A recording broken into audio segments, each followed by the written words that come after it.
My dear fathers, sisters, and dear people, today we have another very important event, that is unveiling of our first bishop, Most Reverend Dr.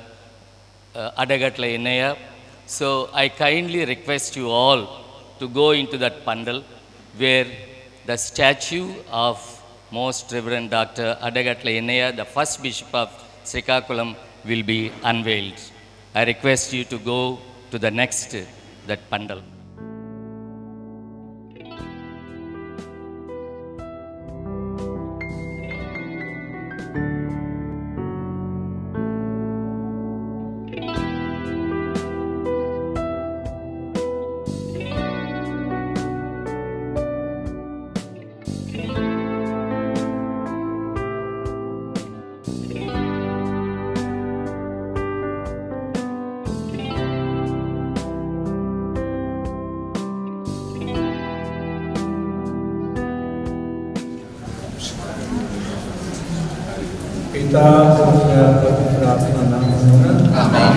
సకల మేలులకు ఉండైన దేవుని మీ అందరితో ఉండుగాక, మీ ఆత్మతో ఉండుగాక.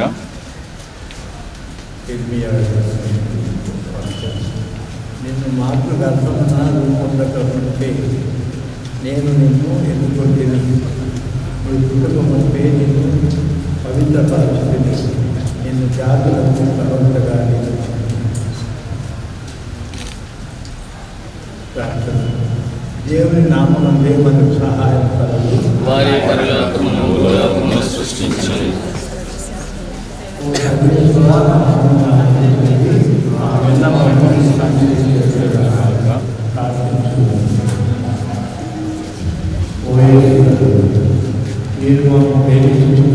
మేము ప్రేమించుతున్నాము, అనుదినం మేము అనుసరించ యత్నించుతున్నాము. అందులో వలయ శక్తిని ప్రసాదమును దయచేయు. పరమపదించిన శ్రీ అడ్డగట్ల ఇన్నయ్య గారి పీఠాధిపతులుగా సేవలు అందించిన వారి ప్రతిబింబమైన ఈ స్వరూపమును ఆశీర్వదించండి. మేత్రాసన ప్రథమ కాపరిగా ఇతను చేసిన సేవను మీ మహిమ కొరకు నెరవేర్చినందుకు కాదు, మేము ఎల్లవేళలా స్తుతింప పరలోక ప్రాప్తిని దూతల బృందగానం సామర్థ్యం అనుగ్రహించింది. ఈ స్వరూపం చెత్త ప్రార్థించగా ఈయన ప్రార్థన వేడుదల మేత్రాసన అభివృద్ధికి అనేక మంది విశ్వాసులకు దైవ దీవెనలు అందించడం ఉపకరించుగాక. ఓ యేసు ప్రభువు, సదాకాలం మేము స్తుతించదము. కాలశక్తి గల పిత పుత్ర పవిత్ర ఈ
ఇంత చక్కనైనటువంటి మన పూర్వ పీఠాధిపతుల యొక్క ప్రతిమను స్వరూపాన్ని చేసినటువంటి మండ శ్రీనివాసరావు గారిని మన పీఠాధిపతులు వారిని సన్మానిస్తారు.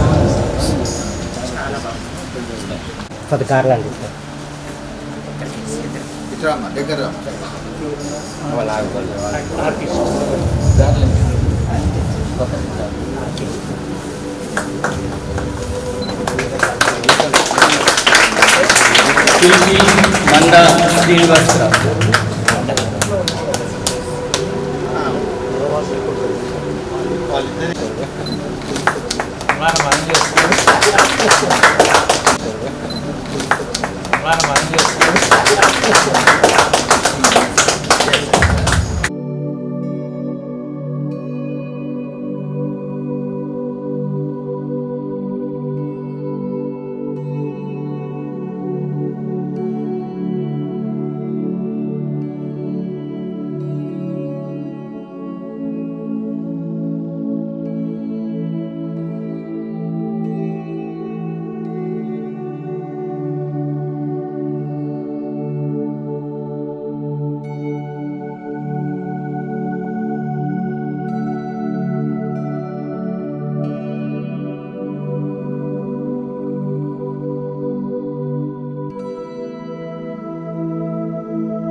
మహనీయుల జీవిత గాథలు కాలాన్ని జయించి యుగాలుగా నిలిచిపోతాయి.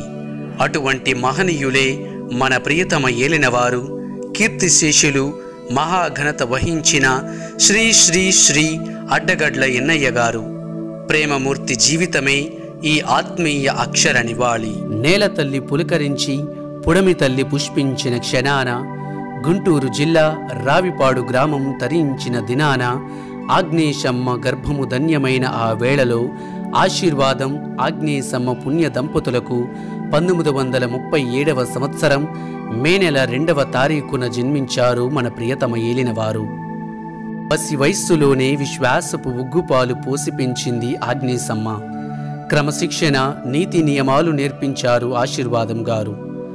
జ్ఞానంలోనూ ప్రాయములోనూ మంచి బాలుడిగా తన తల్లి ఒడిలో ఎదిగి ఒదిగిన మన చిన్న ఎన్నయ్య గారు విశాఖ పీఠానికి చెందిన చిట్టి వలసలో ప్రాథమిక విద్యను, విశాఖలోని సెయింట్ అంతోనీ పాఠశాలలో ఉన్నత విద్యను అభ్యసించారు.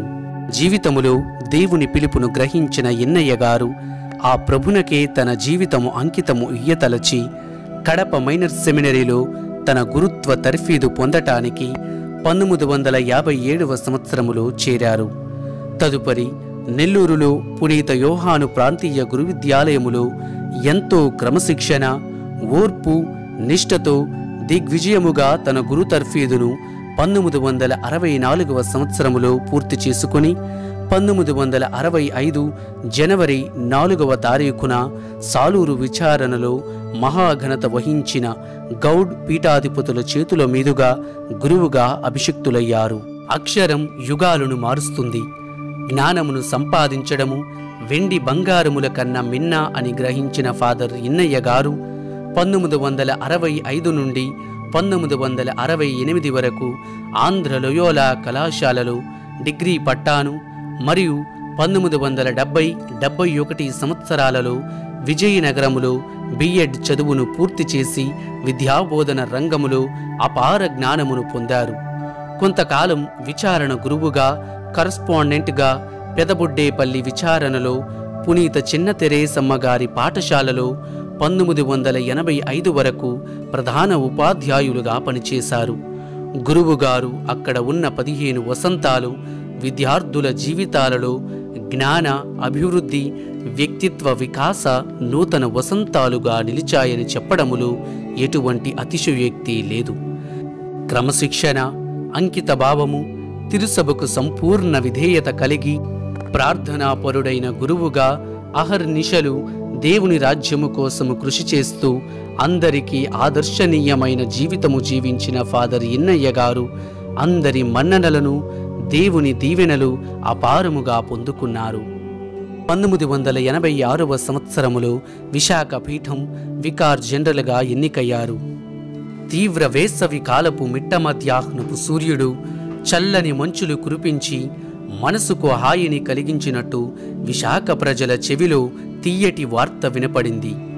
మే నెల 6వ తారీఖున మధ్యాహ్నం 12 గంటలకు పునీత 2వ జాన్ పాల్ పాపుగారు ఫాదర్ ఎన్నయ్య గారిని పీఠాధిపతిగా ప్రకటించారు. ఇది తండ్రి గారి జీవితములోనే మరువలేని రోజు. దేవుని మీద ఆధారపడుతూ ఆ యొక్క నిర్ణయాన్ని అంగీకరించారు తండ్రి గారు. 1989 జూన్ 29వ తారీఖున బిషప్ కాగితపు మరియదాసు గారి చేతుల మీదుగా బిషప్ అరుళప్ప, బిషప్ ములగాడ జాన్ మరియు బిషప్ గాలిబాలి గార్ల సమక్షములో పీఠాధిపతులుగా అభిషిక్తులయ్యారు. జూలై 6, 1989 సంవత్సరములో నల్గొండ పీఠాధిపతులుగా ప్రమాణ స్వీకారము చేశారు. తదుపరి నూతనంగా ఆవిర్భవించిన శ్రీకాకుళ మేత్రాసన నూతన పీఠాధిపతులుగా 1993 నవంబర్ 4వ తారీఖున ఆయన బాధ్యతలు స్వీకరించారు. నివసించడానికి లేని గృహాలు, గురువులు లేని విచారణలు, దేవాలయాలు లేని గ్రామాలు, కానీ దేవుని వాక్కు కోసము ఎదురుచూసే ఎందరో ప్రజలు ఉన్న మేత్రాసన పరిస్థితిని చూసి ఆయన చలించిపోయారు. ఉన్న కొద్ది గురువులు సరిపోక నల్గొండ మేత్రాసనము నుండి గురువులను పిలిచి మేత్రాసనమును లేమి కాలములో నడిపించారు. యేసుక్రీస్తు శిష్యులను పోగు చేసినట్టు తండ్రిగారు ఎందరో గురువులను, మఠకన్యులను దైవ పిలుపుల ద్వారా సంపాదించారు. విచారణలను, ఉపదేశులను అభివృద్ధి చేశారు. సొలొమోను మహారాజు దేవాలయము నిర్మించినట్లు ఎన్నో విచారణలలో, గ్రామాలలో దేవాలయాలు నిర్మించారు. పసిపిల్లలు సైతం పరవశించిపోయేలాగా పెదాలపై చిక్కటి చిరునవ్వు, పులకరించిపోయేలా ఉండే కమ్మని పలకరింపు, మరువలేని తేజస్సు, చక్కని రూపం కలిగి సాధారణమైన జీవితము గడిపి చిన్నారులతో చిన్నపిల్లవాడిగా మారిపోయే తండ్రిగారు అంటే ఇష్టము లేనివారు ఉండరు అని చెప్పడములో అతిశయోక్తి లేదు. దూరదృష్టి గల చతురుడు, అభివృద్ధి ఆర్తి కలిగిన నిత్య శిక్షణ తంత్రుడు. పేదరికము, వెనుకబాటుతనము, అనాగరికత, చదువులేని తనము, మహిళల అణచివేత మరియు అనేక విధాలైన లోటుపాట్లు గల శ్రీకాకుళ ప్రజల జీవన పరిస్థితులను చూసి చలించి మనసు కలత చెంది సంఘ సంక్షేమమే లక్ష్యంగా, మహిళా అభివృద్ధి ధ్యేయంగా, విశ్వాస వ్యాప్తి కాంక్షతో కలలు కన్న కమనీయుడు. విద్య బోధే విత్తనాలుగా, విశ్వాసబోధే బీజాలుగా నాటడానికి, లక్ష్య సాధనకై కలల సహకారము కొరకు పదుల సంఖ్యలో బోటింగులు, పదుల సంఖ్యలో పాఠశాలలు, కళాశాలలు, ఐటీ సెంటర్లు, సామాజిక సేవా కేంద్రాలు స్థాపించి ఉచిత విద్య, వసతి, వైద్యము అందించి ఎందరో జీవితాలను మార్చిన మహనీయుడు. విశ్వాసాన్ని సజీవంగా ఉంచిన మంచి కాపరి మన అడ్డగడ్ల ఎన్నయ్య తండ్రిగారు.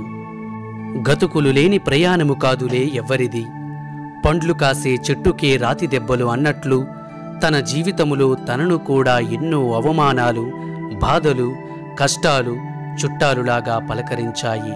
వాటినన్నింటినీ ప్రార్థన అనే బలమైన ఆయుధముతోనే ఎదుర్కొనేవారు మన తండ్రిగారు. వేకువజామున ఆకాశ పక్షుల వలె, రోజుకు 7 సార్లు దావీదు వలె ప్రార్థనలో గడిపే దివ్య సత్ప్రసాదనాథుని నిరంతర ఆరాధికుడు, మరియమాత ముద్దుబిడ్డ, ప్రార్థన జీవితములో ఎంతో ఆదర్శమూర్తి మన ఎన్నయ్య తండ్రిగారు. 57 వసంతాలు గురువుగా, 32 వసంతాలు పీఠాధిపతిగా తండ్రిదేవుడు ఆయనను తన పరిచర్యలో వినియోగించుకున్నారు. తదుపరి 2018వ సంవత్సరం మార్చి నెల 18వ తేదీన పరిశుద్ధ ఫ్రాన్సిస్ జగద్గురువులు శ్రీకాకుళ పీఠాధిపతిగా వారి పదవీ విరమణ వినతిని అంగీకరించారు. తదుపరి బిషప్స్ హౌస్ దరిలోనే సాధారణమైన జీవితాన్ని గడిపి తన అంకిత భావాన్ని కనబరుచుకున్నారు.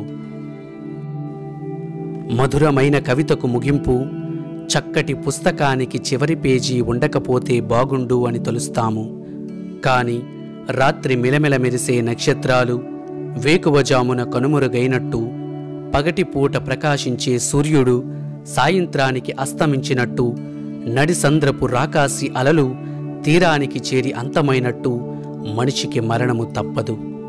2022వ సంవత్సరం ఏప్రిల్ 1 శ్రీకాకుళ మేత్రాసన చరిత్రలోనే చీకటి రోజు, దుఃఖదినము.